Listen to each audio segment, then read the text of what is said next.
사랑과 은혜가 충만하신 하나님, 결실의 계절 가을에 아름다운 신앙의 열매를 하나님께만 드리고자 예배로 나아갑니다. 성부 하나님의 영광이 예배의 자리에 가득하게 하시고 성자 예수님의 십자가 은혜가 강물처럼 흐르게 하여 주옵소서. 보혜사 성령님께서 신이 저희 마음에 함께 계셔서 영과 진리로 예배하게 하옵소서. 이 시간 성령 하나님께서 우리와 함께하여 주시길 조용히 간구합시다.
은혜와 사랑의 하나님, 오늘도 저희를 은혜의 강가로 인도하여 주시니 감사합니다. 오늘 저희가 예배하는 각자의 자리가 축복의 자리가 되게 하시고 회복의 자리가 되게 해 주셔서 온 마음으로 주님의 놀라우신 은혜를 찬양하는 귀한 시간 되게 하여 주시옵소서. 예배할 때 마음 문이 활짝 열리게 하시고 찬양의 입술과 기도의 입술이 열리게 하셔서 저희 영혼이 온전히 하나님을 향하게 하여 주시옵소서. 주님께서는 저희의 안고 일어섬을 아십니다. 멀리서도 저희 생각을 통촉하시며 저희 혀의 말을 알지 못하시는 것이 하나도 없으십니다. 그런데도 저희는 하나님을 두려워하지 않고 마치 하나님이 계시지 않는 것처럼 말과 생각과 행동으로 죄를 지으면서 살고 있습니다. 사람들이 보지 않으니 하나님도 모르실 것이라 여기고 은밀한 중에 죄악을 즐기고 있습니다. 성도들과 함께 있을 때는 거룩한 척 행동했으나 세상으로 나아가서는 제자인 것을 숨기고 죄와 적당하게 타협하며 살았습니다. 수치의 거품을 뿜는 바다같이 저희는 회개하였으면서도 같은 죄를 반복하고 있습니다. 긍휼이 많으신 주님, 저희가 행하는 이 모든 죄와 허물을 내어 놓사오니 용서하여 주옵소서. 이 시간 조국 대한민국을 위하여 기도합니다. 조국 대한민국이 물질주의로부터 회복하게 도와주시옵소서. 하나님의 나라와 하나님의 의가 세워져가는 나라가 되게 하시고 국민들이 진정 하나님의 은혜 가운데 평화를 맛보며 하나님의 섭리 안에서 남과 북이 하나 되는 은혜를 경험하게 하여 주시옵소서. 또한 이 땅의 모든 가난한 심령을 돌아보사 저희에게 안식과 평안을 주시기를 간구합니다. 저희에게 성도의 사명을 위하여 그들을 돌아보게 하시며 저희로 그들에게 구원의 복음을 증거하게 하심으로 저들의 영혼이 진정한 안식을 얻도록 인도하여 주옵소서. 주님, 이 나라 경제를 붙들어 주옵소서. 나라 안팎으로 여러 가지 문제로 경제가 흔들리고 있습니다. 흔들리는 경제로 말미암아 가슴 아파하는 많은 이 땅의 백성들을 기억하여 주시옵소서. 그들에게 소망을 더하시며 가족마다 생계의 수단이 막히지 않도록 인도하여 주시옵소서. 속히 경제 여건이 회복되어져 이 땅에 눈물 흘리는 사람들이 없도록 인도하여 주시옵소서. 모든 삶의 자리에서 주님과 동행하고자 하는 이해한 공동체의 식구들을 기억하여 주시옵소서. 예배할 때 마음속에 있는 염려와 분주한 생각들이 정리되게 하시고 주님 안에서 해답을 찾게 하시며 말씀을 통해 기도의 응답을 경험할 수 있도록 축복하여 주시옵소서. 말씀이 능력이 되는 경험을 하게 하시고 세상이 줄 수 없는 만족과 평안을 경험하는 귀한 시간 되게 하여 주시옵소서. 세우신 문봉 책방수를 위하여 기도합니다. 주님, 최선을 다하여 일하는 모든 이에게 건강을 더하여 주시고 문봉 책방수를 경영할 때에 능히 감당할 수 있는 하늘의 지혜와 능력을 더하여 주시옵소서. 아름다운 소문이 멀리 퍼지게 하여 주시사 많은 사람들이 찾아와 빵을 구매하며 만족과 기쁨을 누리게 하여 주시옵고 하나님께서 크게 쓰실 만한 아름다운 기업으로 세워져 가게 하여 주시옵소서. 우리 구주 예수 그리스도의 이름으로 기도하옵나이다. 아멘.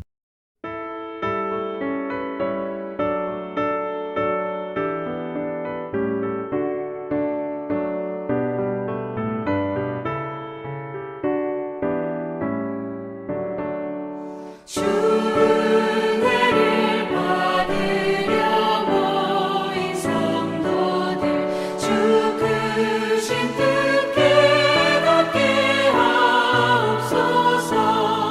내 고통의 멍에를 다 벗게 되니 날 구속하신 이름 찬양하리. 주 우리를 곁에서 인도하시니 그 거룩한 나라가 이루어지네. 저마귀와 싸워서 늘 승리하니 큰 영광 주께 돌려 찬양하리.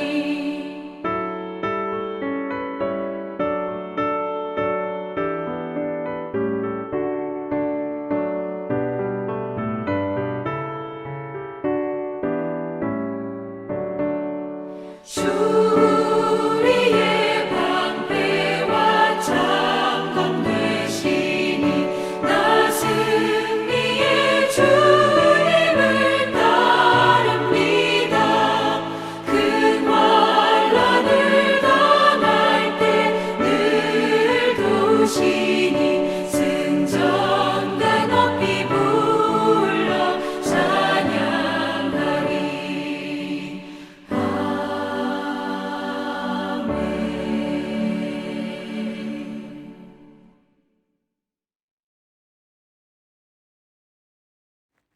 오늘 저희에게 주시는 하나님의 말씀은 누가복음 17장 5절부터 10절까지의 말씀입니다. 사도들이 주께 말하기를 우리에게 믿음을 더하여 주십시오 하니 주께서 말씀하셨다.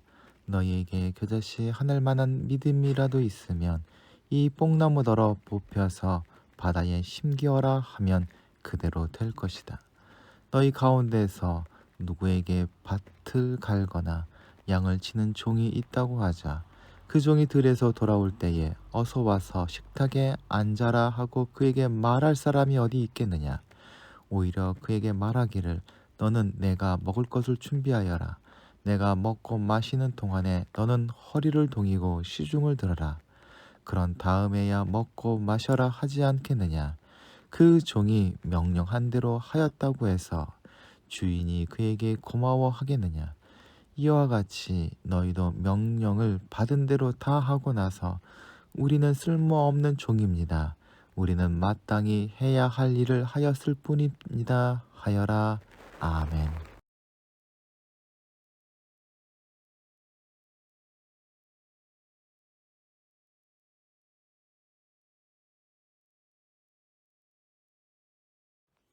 요즘 아침 저녁으로 쌀쌀한 것이 가을이 깊어가고 있음을 느끼게 됩니다.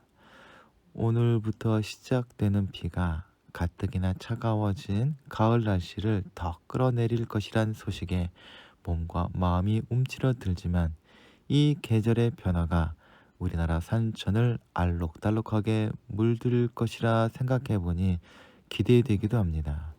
급변하는 세상의 모습이 걱정도 되고 불안하지만 한편으로 우주와 역사의 주인 되시는 하나님이 이루실 놀라운 구원의 역사를 믿음의 눈으로 기다려 보게 됩니다. 러시아가 우크라이나를 침공한 사건도 전 세계의 근심거리가 되고 있지만 요즘 이란에서 들려오는 뉴스 또한 우리를 걱정스럽게 하고 있습니다. 현재 이란은 핵개발 문제로 인해 세계의 근심이 되고 있지만 해결의 기미는 영 보이지 않는 듯합니다. 이런 와중에 이란에서 대규모 시위가 벌어지고 있다고 합니다. 테헤란에서 지난 13일 한 젊은 여성이 히잡을 제대로 안 썼다는 이유로 도덕 경찰에 의해 체포된 뒤 두개골 파열로 숨지자 이에 항의하는 시위가 전국을 휩쓸고 있다고 합니다. 언론에 의하면 현재 이란은 1979년 왕정을 무너뜨린 이슬람 혁명 이후 중대한 기로에 다시 처하게 됐다고 합니다. 79년 당시 이란 황제의 독재와 부패 그리고 개인의 자유를 무시한 불도저식의 서구화에 대항해서 이란 여성들은 히잡 금지법에 맞서서 히잡을 쓰는 시위를 했다고 합니다. 그리고 이란은 결국 이슬람이 지배하는 종교 국가가 되었지만 황제의 독재보다 더 끔찍하고 잔인한 종교 독재 아래 놓이게 되었습니다. 이런 종교 지도자들은 국민에게 이슬람에 대한 신실한 믿음을 요구하였고 그 중에 하나가 여성의 히잡 착용이었습니다. 이것은 종교적 믿음이라기보다는 종교 지도자들의 그릇된 신념에 불과합니다. 이를 비롯한 끔찍한 이슬람 독재를 40여 년 겪은 뒤에 이란 국민들의 분노가 폭발하였는데 그 시작이 아이러니하게도 왕정을 무너뜨렸던 히잡 시위라는 것입니다. 그때는 히잡을 쓰는 것이었지만 지금은 히잡을 벗는 것입니다. 믿음과 신념의 차이를 구별하는 것은 쉽지 않지만 믿음과 신념의 차이는 하늘과 땅만큼 큰 차이가 있습니다. 믿음과 신념은 우리 몸의 세포로 비교해 보자면 같은 단백질로 만들어지고 비슷한 배열을 띠고 있지만 세포들은 모양이나 기능이 다양합니다. 한 사람의 세포인가 하는 생각이 들 정도입니다. 심지어 우리를 죽이는 암세포 또한 우리 몸의 세포입니다. 이처럼 믿음과 신념도 비슷해 보이지만 둘은 너무나 다릅니다. 기억할 것은 믿음은 영원하며 신념은 유한합니다. 하나님의 입장에서 보면 믿음은 우리의 구원을 이루고 신념은 우리의 구원을 이루지 못하는 신기루와 같은 것입니다. 신념과 믿음이 어떻게 다른 것인가 할 때에 여러 가지 구별이 있겠지만 신념이 인간 중심적인 것이고 믿음은 하나님 중심적이라는 사실입니다. 그렇기에 신념은 사람에게 긍정적으로 작용할 수도 있지만 그렇지 않을 때도 있습니다. 하지만 믿음은 하나님으로부터 온 것으로 인간의 연약함과 무지함을 뛰어넘는 신적인 권위를 가지고 있기에 우리에게 영원한 진리가 됩니다. 그러나 믿음 또한 매일 하나님의 말씀을 듣고 기반하지 못한다면 그것은 더 이상 믿음이 아니라 인간의 신념으로서 아니 신념보다도 못한 아집과 교만으로 떨어지게 됩니다. 그래서 믿음은 말씀과 기도에 의해 날마다 새로워져야 합니다. 오늘 본문 가운데 제자들은 이러한 심정으로 주님께 믿음을 더하여 달라 부탁합니다. 오늘 본문에 앞서 누가복음 17장 1절부터 4절의 말씀에서 예수님은 제자들에게 자기에게 죄를 지은 사람이 회개하면 하루에 7번이라도 용서해 주라고 말씀하셨습니다. 유대의 가르침에 따라 3번 정도 용서라도 대단한 것이라 여겼던 제자들에게 7번 용서하는 것은 불가능에 가까운 일이라 생각했을 것입니다. 그들 모두 예수님과 처음부터 동고동락하며 주님의 기적과 사역과 가르침을 곁에서 보고 배운 사람들이었지만 예수님의 이 명령은 너무나 힘들어 보였습니다. 그렇게 제자들은 예수님께 우리에게 믿음을 더하여 주십시오라고 부탁할 수밖에 없었습니다. 하지만 제자들이 어떤 사람들입니까? 사도들이라 불렸던 그들은 이미 예수님을 믿고 따르는 사람들이었습니다. 자기가 가진 모든 것을 버리고 예수님을 주님으로 고백하며 그분께 자기의 소망을 둔 믿음의 사람들이라 할 수 있습니다. 아울러 주님께 파송을 받아 복음을 전할 때에 병자를 치유하고 귀신을 내쫓는 권능을 행하였던 사람들입니다. 그런 제자들이 지금 주님께 믿음을 더하여 달라고 부탁하고 있습니다. 주님의 말씀을 듣고 그 명령을 들을 때에 자기가 가지고 있던 믿음이 너무나 초라해 보였기에 주님이 원하시는 삶을 살기 위해 더 큰 믿음, 아주 특별하고 강한 믿음이 있어야 한다고 생각했던 것 같습니다. 아마 이것이 사도들의 마음이었고 지금 말씀을 나누는 우리의 마음이기도 할 것입니다. 이것에 예수님께서는 뭐라고 대답하셨을까요? 믿음을 더하여 달라는 말은 없는 믿음이 생겨나게 해달라는 것이라기보다 현재의 믿음을 더 크게 해달라는 뜻으로 해석한 것이 옳을 것입니다. 즉 제자들은 믿음을 작은 믿음과 큰 믿음으로 나누고 있는 것입니다.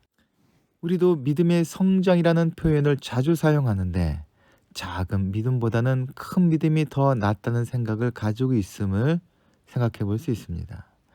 예수님을 믿고 난 후에 신앙생활이란 믿음이 성장해 가는 과정이라 할 수 있을 것입니다.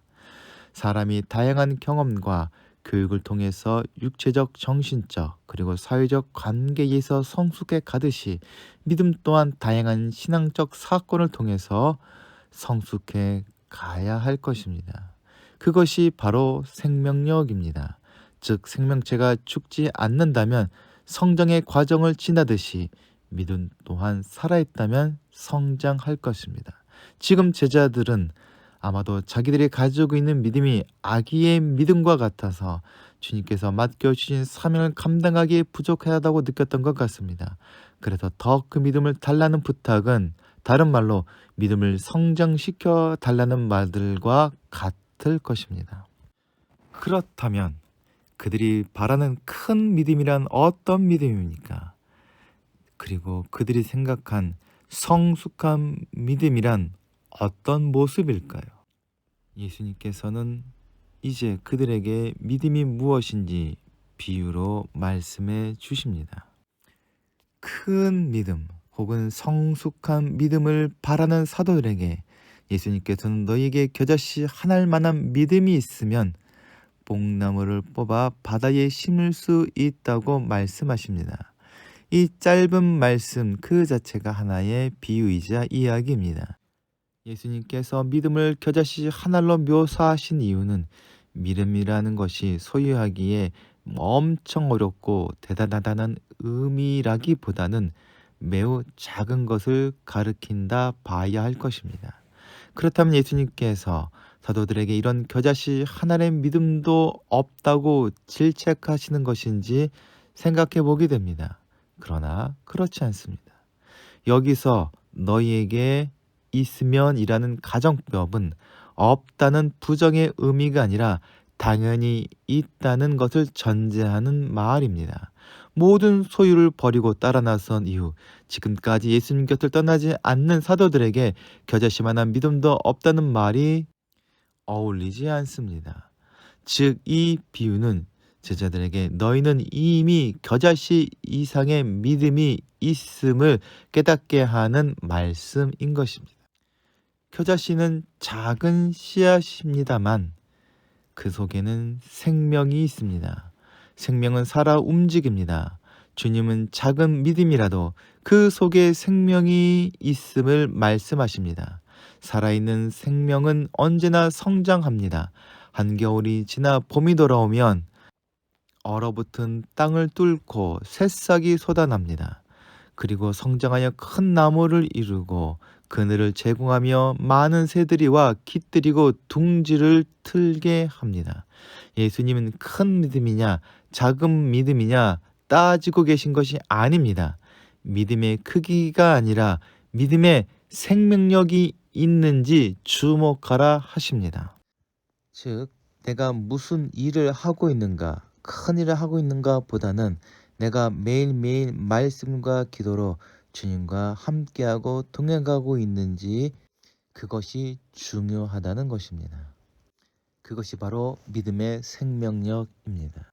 살아있는 믿음은 능력이 마침내 나타남을 기억해야 합니다.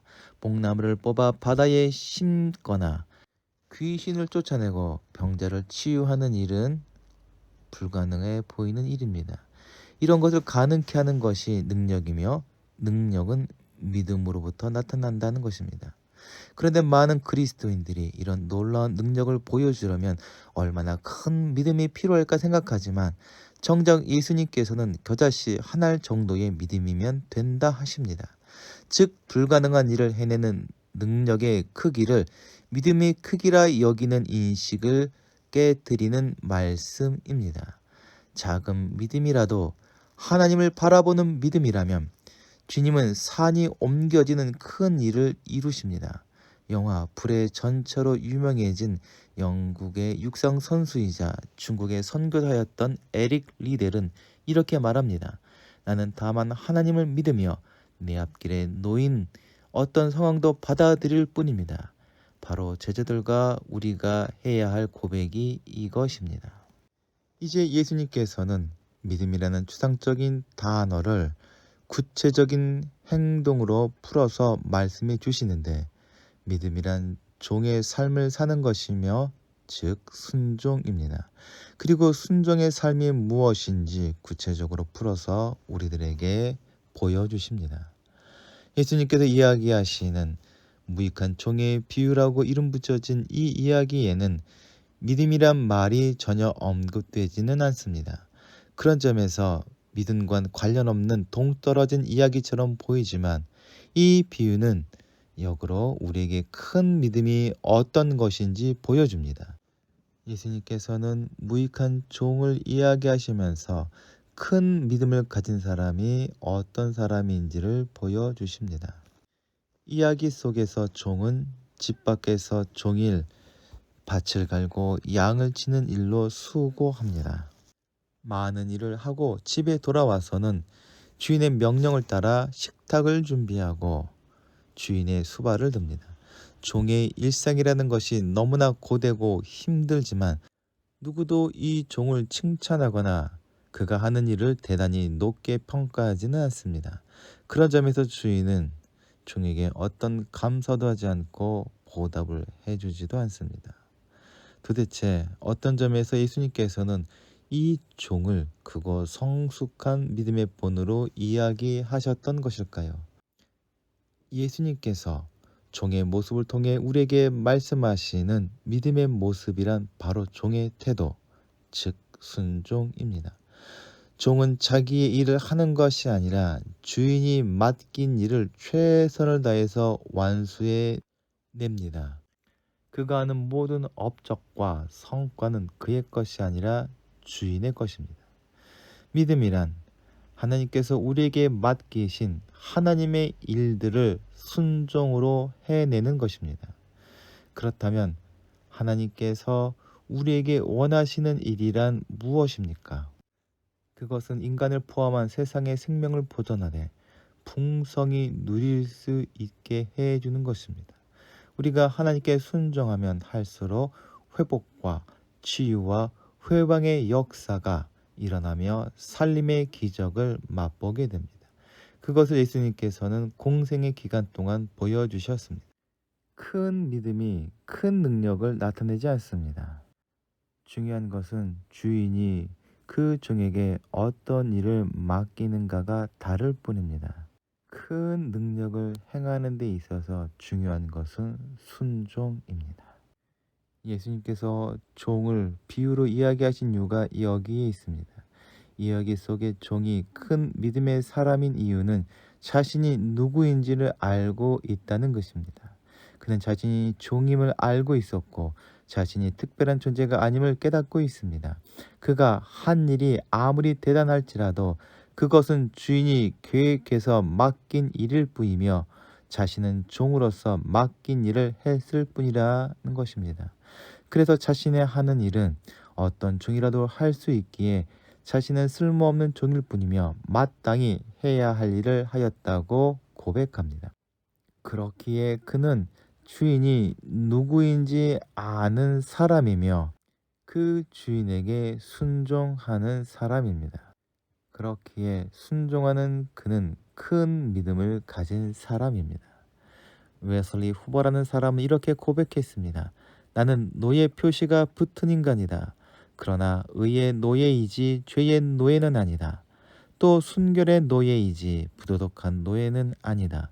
나는 자유의 노예이지 방종의 노예는 아니다. 주님의 나라의 노예이지 군중의 노예는 아니다. 신앙의 노예이지 공포의 노예는 아니다. 그리고 특별히 주님의 노예이지 부의 노예는 아니다. 이처럼 나는 주님의 쇠사슬에 묶인 노예이므로 주님의 사업에 동참할 수밖에 없다. 주님의 제자가 된다는 것은 이처럼 주님의 종이 되어 주님이 뜻하시는 일을 한다는 것입니다. 이 이야기를 하실 때에 예수님께서는 십자가를 지기 위해서 예루살렘으로 올라가는 중이셨습니다. 십자가를 지는 예수님의 일은 그야말로 무익함과 무능력의 끝을 보여줍니다. 예수님께서 고난과 죽음의 길을 가신 것은 보내신 분의 뜻에 순종하는 마땅한 일을 하시는 중이었습니다. 믿음이란 세상과 세상 사람들을 위해 군림하는 능력이 아니라 종의 자세로 하나님과 세상을 섬김으로 생명을 이루는 능력입니다. 주님의 종이라 자처하면서 자신의 능력과 지식과 부를 과시하면서 큰 믿음을 가졌다고 말하는 사람들도 있지만 이들을 부러워하면서 자신도 더 큰 일을 할 수 있도록 큰 믿음을 달라고 하는 사람은 더 많습니다. 그러나 우리가 기억해야 할 것은 겸손의 띠를 띠고 땅을 경작하고 식탁에서 시중을 드는 스스로 쓸모없다 하는 종이 하나님의 나라를 만들고 있다는 진리입니다. 이렇게 세상을 살리는 생명의 역사를 이루는 일에는 하늘의 겨자씨만한 믿음이면 충분하다 주님께서는 이야기하십니다. 겸손히 낮아지고 순종하는 믿음으로 세상을 생명으로 충만케 하는 예한 공동체의 식구들이 되시길 간절히 소망합니다. 다 함께 기도하시겠습니다. 사랑과 은혜가 충만하신 하나님, 저희를 살리기 위해서 이 땅에 오셔서 고난과 십자가의 길을 걸으셨음을 감사드립니다. 저희에게 보여주신 섬기는 종의 모습을 배우게 하여 주시옵소서. 예수 그리스도께서 저희 주인 되심을 깨닫게 하시고 하나님의 뜻을 이루는 제자의 삶을 살아갈 수 있도록 인도하여 주시옵소서. 아울러 성령님의 도우심 안에서 주님과 동행하며 하나님의 뜻을 이루므로 저희를 통해서 세상에 생명이 충만하게 하여 주시옵소서. 우리 구주 예수 그리스도의 이름으로 기도하옵나이다. 아멘. 함께 공동체의 고백을 하시겠습니다. 하나, 우리는 문제가 있습니다. 둘, 문제에는 끔찍한 대가가 있습니다. 셋, 하나님은 해결책을 가지고 계십니다. 넷, 그 해결책은 믿음으로 누립니다. 지금은 세상 끝날까지 우리를 버리지 아니하시고 함께 하시는 예수 그리스도의 은혜와 아버지 되시는 하나님의 무한하신 사랑하심과 진리 가운데로 우리를 인도하시는 성령님의 교통하심이 이 시간 머리 숙인 예한 공동체 식구들과 가정과 기도하면서 진행하는 모든 일들 위에 이제부터 영원토록 함께 하시기를 간절히 축원하옵나이다. 아멘.